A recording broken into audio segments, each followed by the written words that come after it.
తెలంగాణ వచ్చినాక చెప్పినారు.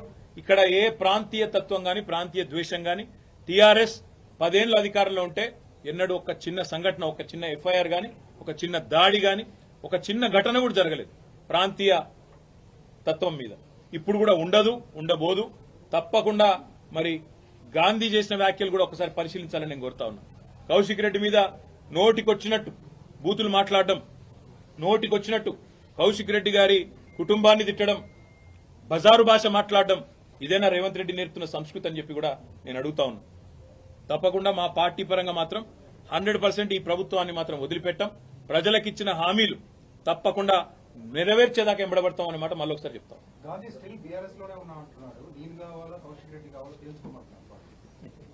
దీన్ని కామెడీ అంటారు.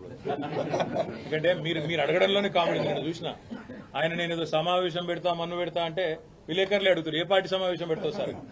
ఇప్పుడు కొంతమంది ఎట్లయిపోయారంటే రాజకీయాల్లో కమెడియన్స్ కంటే ఎక్కువ హాస్యాన్ని పండిస్తా ఉన్నారు. ఆయననే పెట్టుకుంటాడు. నేను చేరిన కాంగ్రెస్ లా అదేదో రేవంత్ రెడ్డి ఏదో పీకి పందిరేసిండు, హైదరాబాద్ లో ఏదో చేస్తాడు, నేను అందుకే అలా చూస్తున్నా అన్నాడు. నేను అడుగుతున్నా గాంధీని, నువ్వు మొన్న ఎలక్షన్లు ఏం చెప్పినావు శేర్లింగంపల్లి ఓటర్లకు? 9,500 కోట్ల రూపాయలతో కేసీఆర్ గారు కేటీఆర్ గారు హైదరాబాద్ అభివృద్ధి చేసిండు, మా శేర్లింగంపల్లి అభివృద్ధి చేసిండు, అందుకే ఓటు అడుగుతున్నా అన్నావు. మరి నేను అడుగుతున్నా గాంధీని, నువ్వే కదా కాంగ్రెస్ లో పోయినావు. 9,500 కోట్ల అభివృద్ధి మరి 9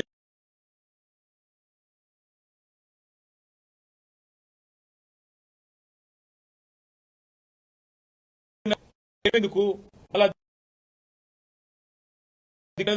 దానికి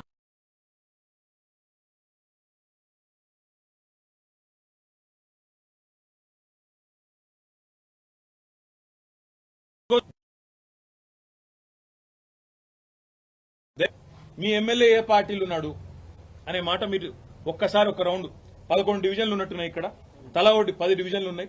తలా డివిజన్ పంచుకోండి. ఆ డివిజన్లోని ఓటర్లను అడగండి, మీరు గెలిపించిన మీ ఎమ్మెల్యే ఎక్కడ ఉన్నాడు, ఏ పార్టీలో ఉన్నాడు అడగండి. దాని ప్రకారం మనం స్పీకర్ గారికి కూడా అదే రిపోర్ట్ మీరు ఇవ్వండి. తద్వారా స్పీకర్ గారికి కూడా చాలా క్లారిటీ వచ్చి. Thank you.